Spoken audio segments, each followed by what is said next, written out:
নমস্কাৰ বন্ধু বান্ধৱীসকল, আপোনালোক সকলোলৈকে ইংৰাজী নৱবৰ্ষৰ আন্তৰিক শুভেচ্ছা জনালোঁ। আপোনালোক সকলোলৈকে নতুন বছৰৰ উপহাৰ হিচাপে এটি স্বৰৰচিত কবিতা আগবঢ়াই দিছোঁ। আশা কৰোঁ আপোনালোক সকলোৱে শুনি ভাল পাব আৰু ভাল লাগিলে কমেণ্ট কৰি জনাব।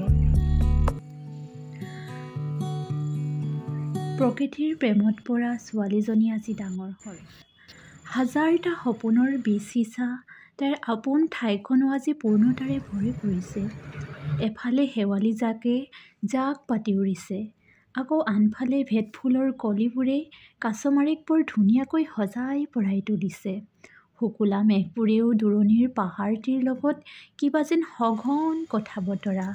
সেউজীয়াবোৰে কহিনুতাৰে তাইৰ ফালে চাইছে আৰু নীৰৱতাৰ ভাষাৰে ক'ব লাগিছে, সেউজীয়া ভালপোৱা ছোৱালীজনী আজি ডাঙৰ হ'ল।